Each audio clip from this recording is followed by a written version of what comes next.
mom said, I'll send you to university in Israel for 1 year, the 1-year program. Said, by the way, you study in English, but you come home to UCLA and become a lawyer.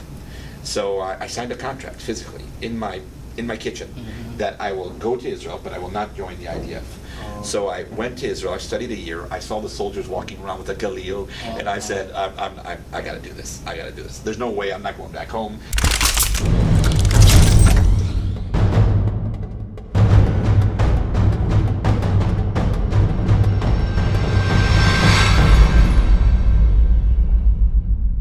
And today we've got a very special guest. Mikey Hartman's with us. Hold on, Kevin. That's retired Lieutenant Colonel Mikey Hartman with the Israeli Defense Force. Yeah, you used my title, you didn't.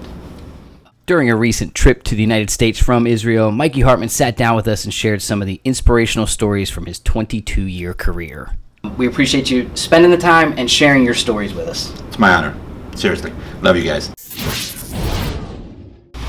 What got you from California back to Israel after high school? I saw a movie called Raid on Entebbe, and it showed, well, it's a big movie for Israel. Okay. So this is in 1976, I think, I could be off a little bit.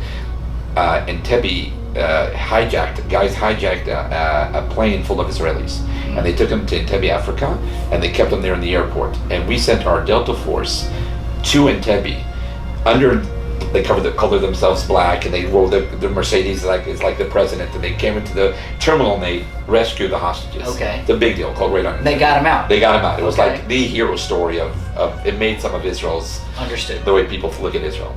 And I saw that, and I said, I want to do that. And I always had this dream that I was a sniper in the Warsaw Ghetto. In the Holocaust, there was one of the places in Poland, I think, it was Warsaw Ghetto. There was a whole bunch of Jews there, and they had a bit of a resistance until they were all killed. They fought back. Got it. So I always had this dream that I would be a sniper on the roof, and how many of the Nazis would I take before they get me? Sure. So that was it. So my first word I knew in Hebrew was tzalaf, which is sniper. That's the first. I didn't know I was going to be second champion of Israel. Whoa. He just said that he's the 6-time sniper champion from Israel. I just wanted to make sure this little fact didn't get overlooked. But that was like that's the first thing I did. So when my first group with the Galil, that was our weapon, was better than anyone ever did. So they brought the general. What caliber? No, 5.56. Okay. All infantry in Israel is 5.56. So they brought the general of the South to watch me shoot. And after 3 months, they sent me to sniper school. They put me on a roof in Gaza, and it was head, knee. That's all I did. So then I became famous as a shooter, and then somehow I started teaching them. It just went from there. And that's how you ended up being an instructor. Yeah, that's a good story. And so this is a 20-year career. 22. 22 years. Yeah. What highlight sticks out in terms of something that happened to you that continued that inspiration, that fire in your gut that said, this is what I'm going to do for my career? Well, I was given very few gifts from God. Yeah. Okay. It's fine, it's okay. I'm fine with it. But the ability to shoot and to train to shooting, God gave me. I would go to sleep with an idea. I would wake up in the middle of the night, pen and paper, write it down. The next day, it was law in Israel because we don't have this bureaucratic stuff that you guys said here. Right. So tomorrow, that's the way we do it. Because we're a fighting army, I've been in situations in battle that you see things that are very, very difficult to see. Sure. And there are times that I knew that what I do saves people's lives, and that's why I wanted to serve, right? I've seen situations where in Gaza, I'm in like a little nest in one of the forts that we have, and there's a guy with an AK shooting at us, and he surrounds himself by 12 kids, maybe 8, 7, 6-year-olds. He puts them in a circle. He's standing in the middle of the circle, and he's shooting at us because he knows as the Israeli army we're not going to shoot the kids, and they know that. You have morals, they don't. It's crazy. Yeah. In the territories, we only use scopes because we don't want to hit the other guy that we're not supposed to hit, let alone automatic fire that we don't even think about. Sure. The shooting was not our strongest field in the IDF. We were not good enough, and people were dying. We were just not hitting our stuff. And when I started seeing that what we were doing was making people not just better shooters, but they were much more secure with the mission they were going to do. They had more of a self-confidence that I can do what they're asking me to do now. I'm not afraid as much. You're always afraid. Sure. Anyone says you're not afraid, it's lying. There are situations where you say to yourself, the more confident the soldier is that he's trained well enough to do what he needs to do, that's what would drive me. I would wake up every morning, can I save someone's life today? What we're going to do now, myself and my team, we're going to save people's lives today. So that's why I woke up every morning, because it's not easy. Gotcha. In the Israeli army, I did 6 years infantry as a scout sniper. And normally when you're an officer, you do 2 years and then you go to another job. 2 years and another job. I was in charge of teaching the Israeli military how to shoot for 17 years in the same job. Now that's difficult to do that for so long. I can imagine. You get to a point where you say to yourself, enough's enough. Sure. But the strength came from, can I save someone's life today? Gotcha. If what I know in my head can save someone's life, then that's what God put me here for. I honestly felt that God put me on this earth so I could save people's lives. Now I had to shoot a lot of people, but we only try to shoot what we have to shoot. But if I could make sure that people get home to their families, the soldiers get home safely, then I did my thing. Yeah. And that's what gave me the inspiration every single day. And there were days I said, it's tough, I can't do it anymore. But that was what pushed me every time. And I tried to give that to my soldiers. Have them feel what I feel, Sure. Have that strength of wanting to make people better. Are you going to be, there's no place that you're safe. I told you, every house has a bomb shelter. So can you imagine that? Inside your house you have a bomb shelter, because they're going to be throwing bombs at you eventually. I told you my kids spent more times a year ago in the bomb shelter than they did out. So it's just, it's a whole different that's just thinking. a way of life, and It that's is. just the way it is. Yeah. And I never, I'm born and raised here in America. Never thought of it that way until you just talked about it as a father. Mm-hmm. I'm a father. I have a 5-year-old daughter, a 14-year-old, and a 20-year-old who's actually serving in our Air Force. And when you were explaining the bomb shelter and the response from your daughter, it painted a picture for me that I had never even thought about, and it changes things. It's enlightening for me, and both in a negative and in a positive way, because I never thought of it that way. And to think of it as, my question to you is, as a father, you're a father and you started the family, your children are young at this point, but the things that you're dealing with in Israel right now are not new. And you made the decision that, okay, I'm in a position, or we're in a position where I feel starting a family is something that I can do here and raise my children safely. What's that like? What's that thought process like as a man? I think that every parent has a instinct fear, or an innate fear of wanting to protect his children and worrying that something's going to happen to them. Just in Israel, the chances of something happening to them are much greater. Right. My kid, who's 9, in 9 years, she's going to join the IDF. Right. That's just a fact. Right.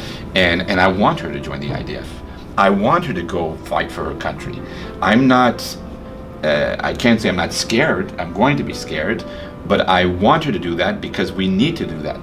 We're so small, and everybody around us doesn't want us there, that we have no other choice. So we try to teach our children to love the country, to want to protect the country. I remember saying to myself as a lone soldier, meaning my family lived abroad, if I have to die for Israel, and that's what God wants, but I do it defending it, then I'll do that. I'm okay with that. I don't want to die, but I understand that that's a risk that may happen, and if that happens, I will go saying that I did what I wanted to do. I did what I thought was best. So if God put me on this earth for a reason, I found my niche. I found that I was very good at shooting, and I was very good at teaching people to shoot. So I knew that I could save people's lives, so that was the thing that drove me. You've had the ability and the privilege and I bet an honor at this point to train hundreds of thousands of IDF soldiers. Have you heard any stories of soldiers that you have trained that you, Mikey, inspired you in some? I'm going to try to divide that into two. There is the professional side of it, and there's the inspirational side to it. Okay, I'll talk about the professional and then the inspiration because it's two different, and you'll understand me in a second. Sure. I had the honor to build the Israeli doctrine. So every training scenario that we have in the IDF, I wrote. So if I thought of something, and we trained people that way, and then they engaged the enemy, and because they trained that way, they were they hit the enemy and we're not hit. It's not always hitting the enemy that's important. It's hitting the enemy and not being hit, right? Because we don't want to trade 1 for 1. We don't want to trade 1 for 1,000. And to be honest with you, I don't want to trade 1 for 10 million, okay? So the objective is not just to hit, it's to be able to hit and get home. So that's always the way we do things. Right. If we have to die, we have to die, but that's not the objective.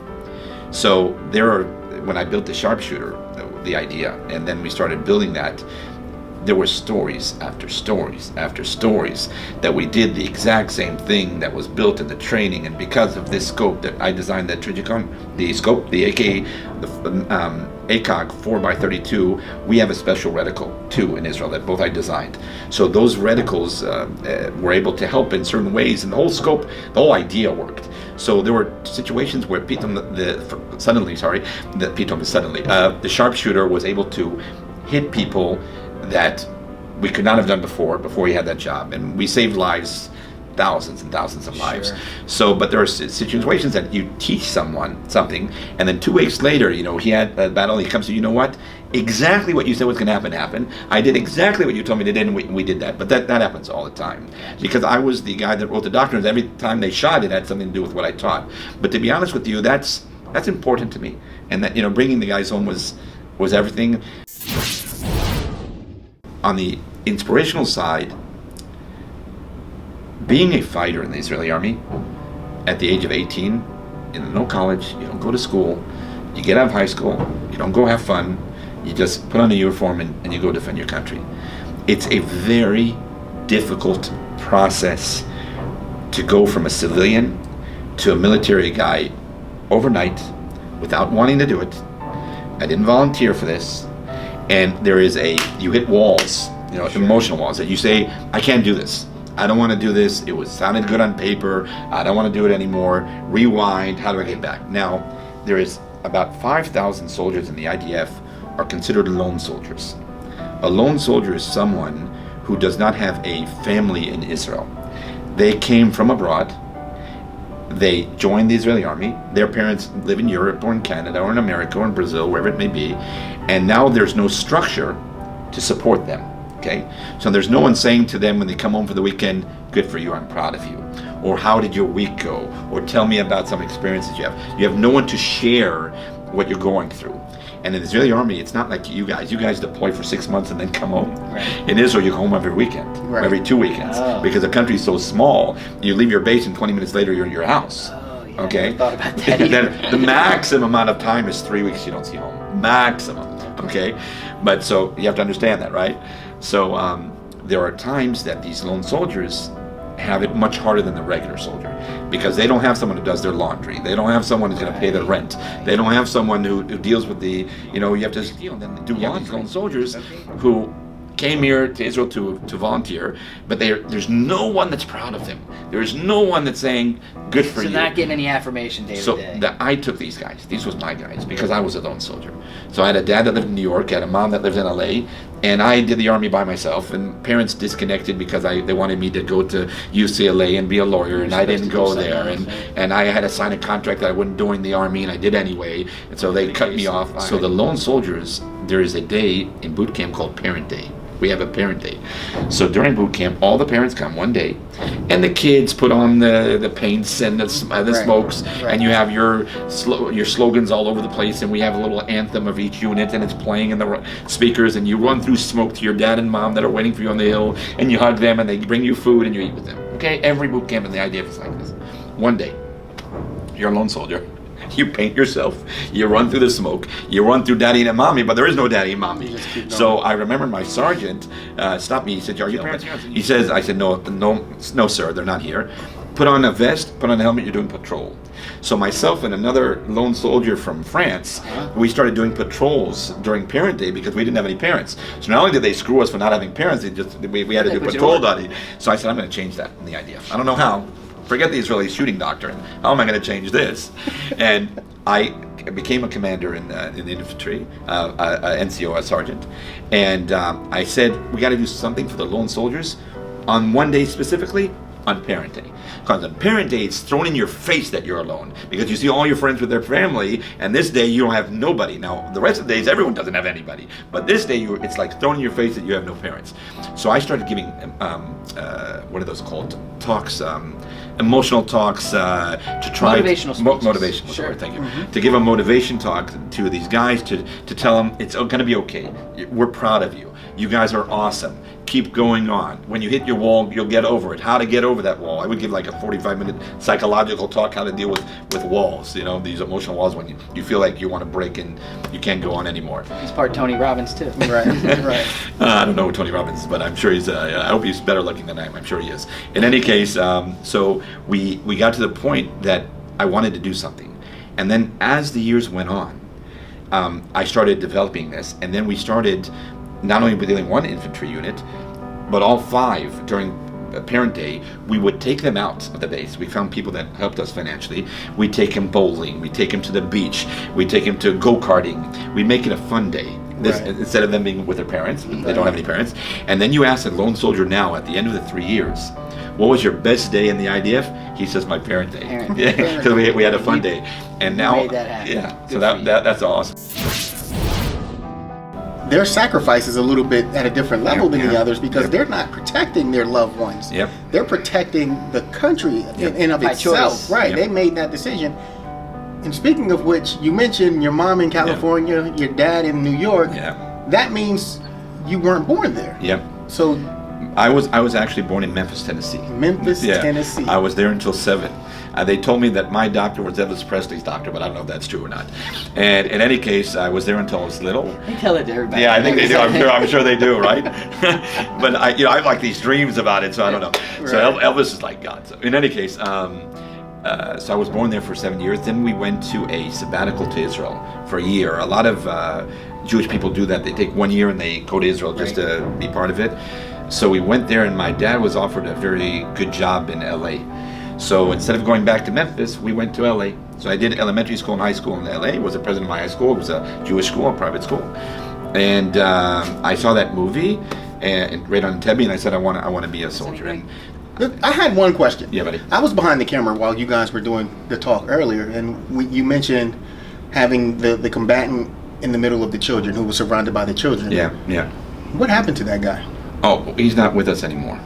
But it was a difficult shot, but it was a headshot because you couldn't go lower than the chest because all the kids were there. So it wasn't that hard of a shot. But I think he's not going to do it anymore. Fantastic. I don't think it's a good thing to do. Right. Okay. Is that okay? I think I got everything I needed. Yeah. Perfect.